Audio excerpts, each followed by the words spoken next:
Ya. Assalamualaikum warahmatullahi wabarakatuh. Hari ini kami akan mempresentasikan hasil kerja kami, yaitu aplikasi Kasir Pintar Pos Bismillah. Dengan anggota yang pertama yaitu saya Muhammad Zamal Amin dengan NIM 12410102032. Kemudian perkenalkan, nama saya Muhammad Robitul Anam dengan NIM 212410102067. Perkenalkan, nama saya Ilham Zamzami, NIM 212410102082. Oke, yang pertama yaitu pendahuluan dengan latar belakang, yaitu dalam kegiatan usaha jual beli tentunya tidak terlepas dengan yang namanya proses transaksi penjualan. Nah, hal ini didukung karena pemajuan teknologi yang sangat pesat di bidang teknologi, tentu sangat berpengaruh dengan seluruh aktivitas manusia. Perkembangan teknologi semakin maju, mulai mempermudah semua pekerjaan manusia, termasuk dengan transaksi jual beli. Nah, dengan itu kami melihat bahwa potensi dari keunggulan teknologi di transaksi jual beli sangat tinggi, sehingga kami menciptakan aplikasi yang bernama Kasir Pintar Bismillah. Nah, Kasir Pintar Bismillah ini merupakan aplikasi merupakan aplikasi pengolah usaha dan kebutuhan bisnis jual beli. Kami mengembangkan aplikasi ini dengan menggunakan Windows Form.NET Framework 4.2 berbasis bahasa C# sebagai basis aplikasi dengan satu main form yang diisi dengan panel-panel untuk setiap menunya dan database Postgres sebagai media penyimpanan data aplikasi. Aplikasi ini menyediakan fitur bagi pengolah usaha untuk mencatat transaksi, barang, dan kasbon. Kemudian distribusi tugas yang pertama. Oke, distribusi tugas kembali. Nah, Ilham Zamzami sebagai front end, Muhammad Robitul Anam sebagai back end, dan Muhammad Zama sebagai database manager. Untuk desain sistem, gambaran umumnya yaitu aplikasi ini memiliki 8 fitur unggulan, yaitu yang pertama fitur menu laporan, menu transaksi, mengolah transaksi, manajemen barang, tambah kategori,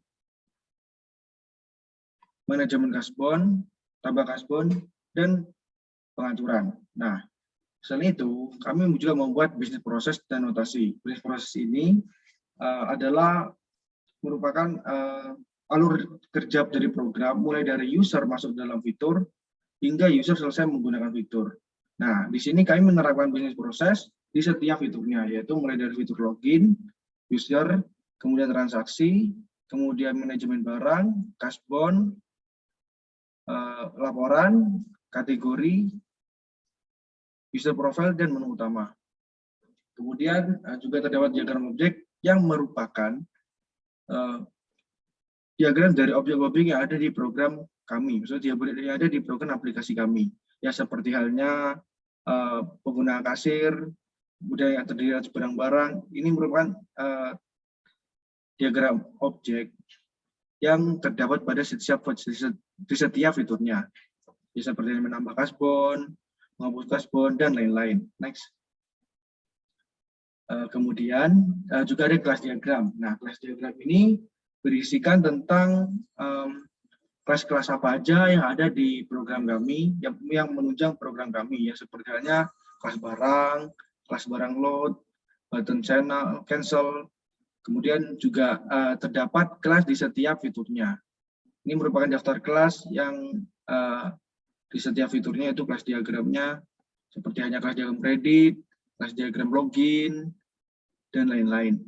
Nah, kemudian nah, di sini kami membuat database dengan 4 tabel, yaitu tabel kategori, tabel barang, tabel transaksi, tabel kasbon, dan juga tabel user login. Nah, tabel kategori ini memiliki relationship dengan tabel barang. Oke, Nah, kemudian demo aplikasi akan disampaikan oleh rekan saya.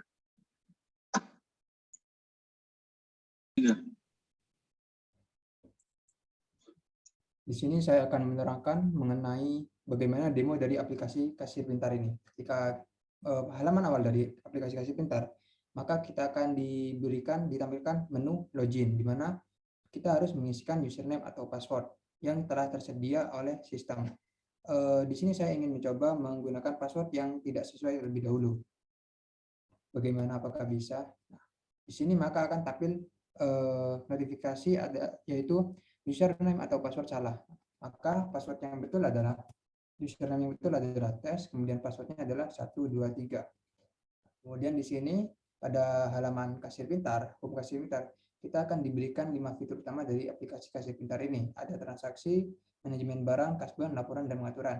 Di sini saya akan menerangkan mengenai manajemen barang terlebih dahulu. Tampilan awal ketika kita mengklik manajemen barang, kita akan diberikan sebuah tabel dan grid yang nantinya akan berisi list-list barang yang akan kita input. Kemudian di sini ada barangnya, kategorinya apa saja yang telah kita buat. Kemudian ada menu hapus, edit, juga tambah. Di sini saya akan mencoba untuk menambah barang terlebih dahulu. Ini saya mencoba menambah barang yaitu alih-alih. Kemudian harganya, harga dasarnya ini misal 2.000. Kemudian harga barang yaitu harga yang akan kita jual 5.000.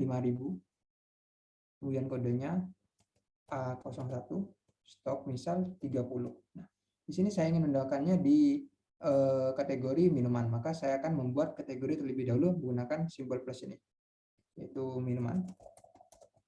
Saya tambahkan, nah maka akan tergenerate di data grid ini. Kita kembali, kita klik tambah lagi, maka kategori minum sudah tampil. Lalu kita klik simpan. Oke, kita kembali. Kita bisa melihat di sini di barang kita pilih minuman. Nah, sudah tampil pada bagian minuman ini. Misal saya ingin menambahkannya satu kali lagi. Sebentar, misal ada Starbucks di mineral. Harganya 1.000. Harganya 3.000. Kodenya L01, stoknya 12. Ini ke minuman, kita simpan, kita kembali. Nah, di sini sudah ada. Di sini saya akan kemudian melakukan mencoba fitur edit. Nah, di sini saya ingin mengubah liminal ini menjadi ada spasinya. Maka kita klik 2 kali, lalu ini kita beri spasi, kemudian stok saya ingin menambahnya, maka kita tinggal klik 2 kali juga menjadi 15. Lalu kita klik simpan. Nah, maka data ini akan tersimpan. Kemudian saya mencoba untuk ingin mengurutkan nama barang berdasarkan nama dari yang terbesar, yaitu huruf L. Maka saya klik ini. Nah, dia akan mengurutkan dari nama yang terbesar. Atau kembali, saya ingin mengurutkan dari kode A, maka saya klik ini. Nah, akan diurutkan dari kode A terlebih dahulu. Kemudian ada menu hapus, saya akan mencoba menghapus data gula. Saya hapus, maka saya tinggal klik hapus di sini. Lalu simpan. Nah, maka data tersimpan di mana data gula sekarang sudah tidak ada. Seperti itu. Kemudian saya akan lanjut untuk melakukan transaksi. Misal ada orang yang ingin membeli minuman, yaitu alih-alih. Maka di sini saya akan memilih barang berupa kategori alih-alih, berupa kategori minuman. Kemudian dia ingin membeli alih-alih sebanyak 3 buah. Bahkan ini berupa 3, misal 2 saja. Nah, di sini kita bisa mengurangi dan juga menambahnya menggunakan tombol plus dan juga tombol minus. Kemudian selanjutnya, ketika kita mengklik selanjutnya, maka akan muncul menulis barang, di mana terdapat barang apa saja yang akan dibeli oleh orang tersebut. Misal namanya adalah Dono, maka dia harus membayar sebanyak 5.000 kali 2 berarti 10.000. Kita misal pakai uang lebih 15.000. Kita konfirmasi. Nah, ini. Kemudian akan muncul menu konfirmasi berupa pembelinya adalah Dono, bayarnya 15.000 dan kembalinya adalah 5.000. Kemudian untuk kasbon, laporan, dan pengaturan akan disampaikan oleh teman saya.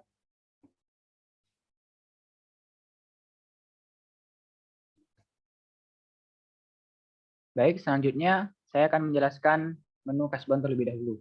Di sini pada menu kasbon, pengguna akan disajikan dengan data grid view dari kasbon. Untuk menambah kasbon, kita bisa menekan tombol tambah kasbon. Misalkan di sini klik tombol tambah bond. Kemudian di sini kita harus mengisikan data dari bond. Misalkan di sini ada pelanggan yang ingin ngebond. Misalnya di sini kode bond, misalkan di sini kodenya K01. Kemudian nama bonnya misalkan hutang gorengan. Kemudian atas nama Ilham. Dengan misalkan jumlahnya dia hutang 10.000. Kemudian di sini ada tanggal dan tenggat hutang. Ya, tenggat hutangnya misalkan bayarkan sampai tanggal 29 Juni maksimal. Baik, kemudian klik tambah untuk menyimpan data kasbon. Nah, setelah ini misalkan kita mencoba menambah kasbon lagi. Misalkan K02 dengan kode K02, kemudian nama bonnya misalkan hutang gorengan juga atas nama Zamzami. Misalkan kemudian di sini jumlahnya 20.000 dengan tenggat hutang sama ya, 29 Juni. Klik tambah. Oke, kemudian di sini jika kita ingin mengedit data dari kasbon, kita bisa menekan tombol edit. Yang kemudian data grid dari barang ini dapat kita edit. Misalkan di sini nama kita ganti, nomor 2 kita ganti menjadi Zuama. Kita bisa klik 2 kali, kemudian menginputkan namanya.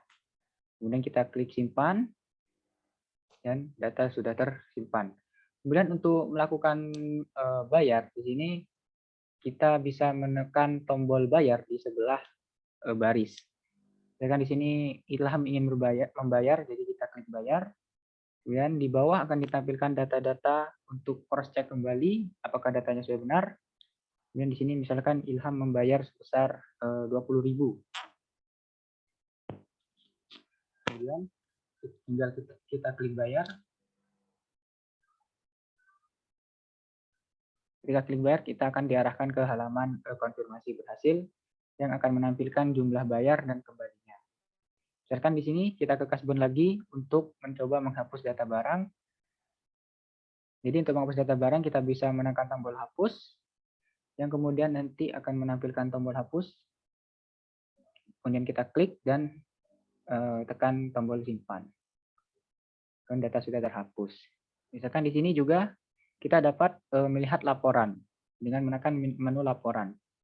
Di sini menu laporan dibagi menjadi 2, yaitu menu laporan untuk pembelian dan menu laporan untuk kasbon. Di sini kita ingin melihat menu kasbon, kita bisa menekan combo box di atas dan memilih menu kasbon. Dan kita juga bisa menghapus bisa menghapus laporan yang ada. Misalkan di menu pembelian, di laporan pembelian, kita ingin menghapus ID nomor 7, maka kita bisa menekan tombol hapus dan menekan deret yang ingin dihapus di tombolnya. Baik, dan klik simpan. Kemudian di sini juga terdapat menu pengaturan digunakan untuk merubah data login, username, dan password dari aplikasi Kasir Pintar. Jadi misalkan kita ini ingin dirubah menjadi namanya menjadi Ilham. Nah, kemudian kita klik simpan, maka untuk login ke aplikasi kita harus menggunakan nama dan password seperti yang sudah diedit. Terima kasih.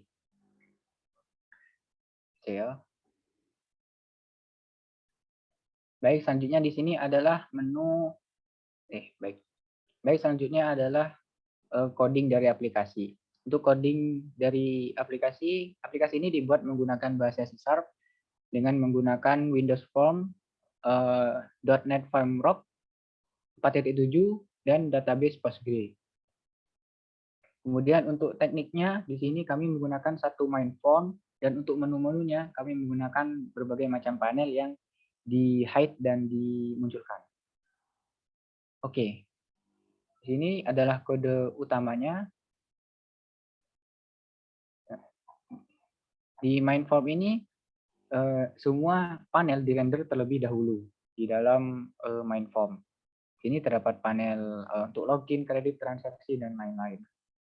Kemudian untuk menampilkan dan menyembunyikan, kami menggunakan fungsi-fungsi seperti ini: show menu barang, show stock barang, kemudian show tambah kategori, dan menggunakan hide fitur panel seperti ini.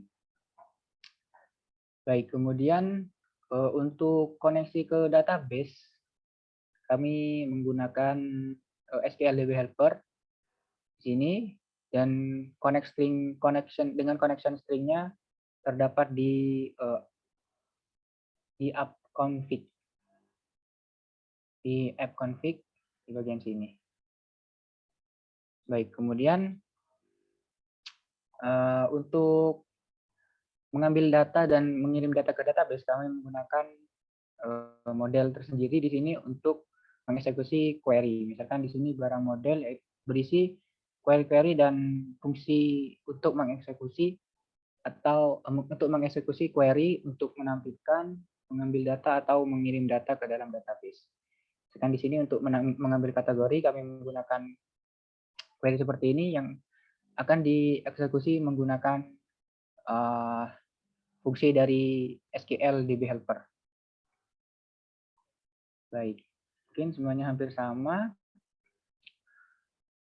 Untuk pemilihan juga di sini kami menggunakan untuk data grid, kami menggunakan SQL untuk mengambil datanya ke dalam data table, kemudian diimportkan ke dalam data grid.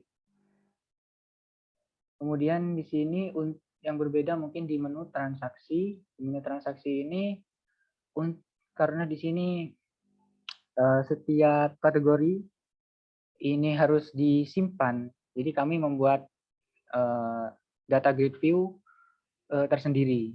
Jadi untuk setiap kategori kami membuat data grid view tersendiri. Jadi seperti ini. Mungkin untuk yang lainnya juga hampir sama, penerapan coding biasa. Dan mungkin ada fitur-fitur seperti di menu konfirmasi. Di sini untuk melakukan pembayaran, apabila menginputkan ke text box, user itu hanya bisa menggunakan angka dan koma. Dengan angka di belakang koma itu hanya terdapat 2. Jadi untuk menerapkan hal tersebut kami memodifikasi text box bayar key press-nya. Oke, mungkin semuanya juga hampir sama. Mungkin itu saja. Terima kasih atas perhatiannya. Kemudian yang terakhir yaitu kesimpulan. Nah, dengan kesimpulan ini yaitu dalam kegiatan usaha jual beli tentunya tidak terlepas dengan namanya proses transaksi penjualan. Nah, dengan kemajuan teknologi, segala pencatatan transaksi penjualan manual sudah digantikan dengan yang lebih modern atau dengan menggunakan aplikasi kasir. Nah, aplikasi kasir pos Bismillah ini merupakan aplikasi untuk mengelola usaha dan kebutuhan bisnis jual beli. Aplikasi ini memiliki 7 fitur utama, yaitu fitur transaksi, fitur manajemen barang, fitur laporan, fitur pengaturan, fitur kasbon, fitur user login, dan fitur kategori. Nah, dengan hadirnya aplikasi ini diharapkan dapat mempermudah dalam informasi pencatatan transaksi dan dapat meningkatkan produktivitas dalam berwirausaha. Dengan ini, sekian dari kelompok kami, kurang lebihnya mohon maaf. Wassalamualaikum warahmatullahi wabarakatuh.